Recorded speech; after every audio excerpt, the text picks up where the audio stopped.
Good evening, everybody. Welcome back to Carrow Road, where over 10,000 fans were back in the stadium today. It has been a very, very rejuvenating evening.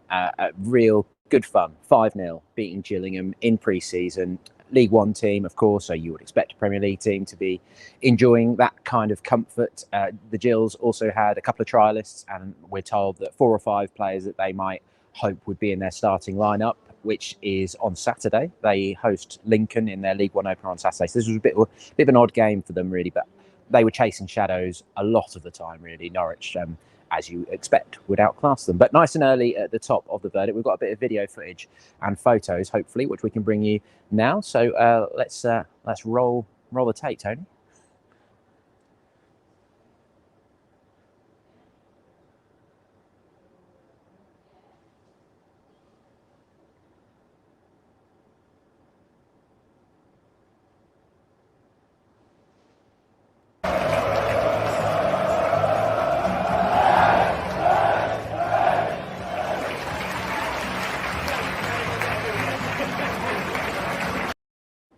There we go. That's the one I was waiting for, the Farker Waves, which was a little bit of a surprise, obviously, at the end of a pre-season friendly. But I think Daniel Farker just couldn't help himself, really. It had been such a positive night, and a night which, given everything that this club has been through in the last 10 days or so with battling this COVID outbreak, has really been good for the soul, I would imagine. Really has breathed some life into the dressing room, because they've had it pretty tough, frankly. Daniel says that it's actually 11 players in total that have had to isolate, not who have all been ill, and certainly not all who have had symptoms, but of course, if some players test positive, then players who are deemed close contacts have to go into isolation as well. So the players who were missing tonight were Timo Pukki, Grant Hanley, Bali Mumba, Poeta, Hernandez, Jordan Hugill, Milot Rashica. Daniel said that Janulis and Aarons were both in isolation as well last week. Angus Gunn and Jakob Sorensen were both back tonight, but they have been in isolation. Daniel spoke about how Jakob had really not had any training time and was feeling pretty tired.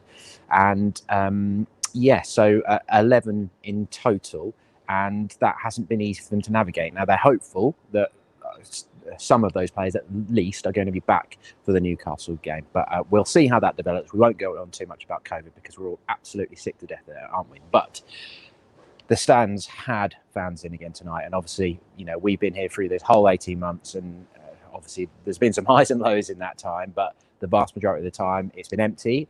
There were a few games when there were 2,000 over in the South Stand, but today, as you saw in that bit of video footage there were fans in here in the City Stand, in the Lower Barclay, over there in the South Stand, and they made some good noise as well. As you can imagine, the first time that On the Ball City was sung properly after kickoff was a real moment when the players came out for their warm-ups. That was really nice as well, and they got a nice early goal to celebrate as well. Pierre Lees-Melou, one of the new boys, scoring in the 9th minute. It looked very spectacular in the moment. Once we'd seen the replay, it did take a bit of a deflection off a Gillingham midfielder's shins, really, and that explained the sort of loop over the keeper, whereas initially we thought he just caught it so well that it dipped past the keeper. But no, that was set up by Todd Cantwell, sort of finding Lees-Melou on the edge of the box and then shaping to shoot on his right, dummying onto his left, and then powering it goalwards, and that was 1-0. And he looked as classy as you'd hope, really, against a League One team.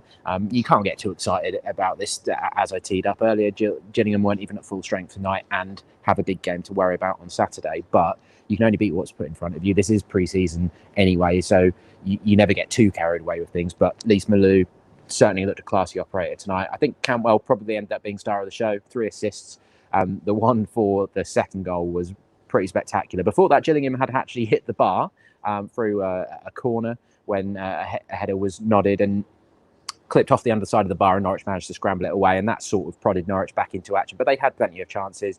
Billy Gilmore had gone very close twice, and just spoke to him after the game. We'll have plenty of that from that interview for you over at pinkham.com and in the papers the next few days. Spoke about some really interesting stuff. Of course, he played in that England game for Scotland at the Euros, and he's had quite the few months. So it's interesting to hear from him. Speaks as well as you would expect. Quite a confident young man, and some real flashes of what he could do tonight. And Daniel spoke about how he was pleased to see a bit more discipline in his play and a bit more calm than what he saw earlier in pre-season.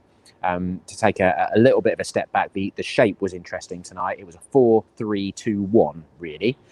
So yeah, Tim Krul in goal, Aarons on right back, Yanulis at left back, Ben Gibson back from injury, alongside Andrew Omobamidele in central defence. Then you had Lucas Rupp on the left of a midfield three, with Billy Gilmour slightly deeper of that central midfield and Lise Malou to his right. And then Cantwell and Dowell both sort of operating as what you would class the number 10 position, as a central attacking midfielder, really, in support of Adam Idah. So not quite a 4-3-3, more of a 4-3-2-1.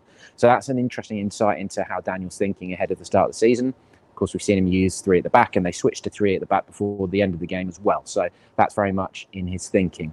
But yes, that assist, as I was saying, from Todd, he'd started the move, eventually gets played into the box by Max Aarons, controls the ball, seizes the opportunity, knocks it up again, and then overhead kicks it to the back post, where Adam Idah is able to bundle the ball into the back of the net. And that was a real classy moment. And of course, the fans really enjoyed that. Todd threw his shirt into the crowd at the final whistle.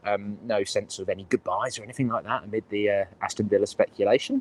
But you know, we've spoken lots about transfers on other videos and things on our platform, so I won't go too much into transfers in the verdict tonight. I'll just keep it to the game. We'll be recording a new episode of the podcast either tonight or in the morning, so we'll probably get more into transfers in that element in that podcast. The only change at half time for Norwich was Angus Gunn came on for Tim Krul, but we did see some more subs in the 63rd minute. That was just after Lucas Rupp had made it 3-0. Pretty simple goal. Dimitris Yanulis did well on the left, low cross. Rupp gets to the near post first and prods it in. Almost straight away after that, Gibson comes off. That's an hour in the tank for him. Lise Malou and Rupp all come off as well. Christoph Zimmermann, Kenny McLean, Jacob Sorensen all came on at that point. It was 4 in the 73rd minute. Dowell getting an assist for that one. Gilmour involved in the build-up, and it was a cracking finish from Adam Idah. Just takes it from Dowell into feet, and then really sharp turn before the Gillingham player knows what's going on. He smashed it into the top left corner. Really, really lovely goal, and that's 4 in pre-season, top scorer for Norwich in pre-season, Adam Idah. So he's in a good little flow of it at the moment. And then the icing on the cake was applied by a lovely Todd Cantwell free kick from wide on the left, just down here. And it just lovely trajectory held really over to the back post. And there was Sorensen waiting to power the header in from close range. And that made it 5-0. Farke goes over to the three stands that had fans in tonight and indulges in some celebratory waves, as we saw at the top of the video. And it was a really heartwarming moment, really. He's had to wait a long time for that, a championship title win where he couldn't really do that. You know, we had the fans who did gather outside the City stand that night after the Reading win, but things are hopefully moving back towards normality. None of us are going to get carried away. It's nice to not have to wear a mask in the press box. The deal tonight basically was that people were strongly encouraged to wear masks when moving around, when in the concourses, things like that. But when you're sat in your seat, you don't have to wear your mask. We'll see how things like that evolve, because obviously the club are waiting for what the Premier League say in terms of, do you need a vaccine passport? Do you need to show that you've had a negative test? Things like that. COVID is not gone. To be fair, for whether you love him or hate him, Boris Johnson, he did say that from the start when he talked about relaxing the rules, that the pandemic is not over, and it probably won't be over for a long time yet, will it? But this is a really positive step forward in the Norwich City world, to be having 10,000 fans back in the stadium. I think it was 58 Gillingham fans made the trip as well, so fair play to them. There was a bit of banter with the lower Barclay in the first half about how poor their away support was. All good-humoured stuff. I don't think there was enough Gillingham fans to mount a response, really. But this leaves us heading to St James's Park on Saturday, 2 p.m. kickoff against Premier League opposition in Newcastle.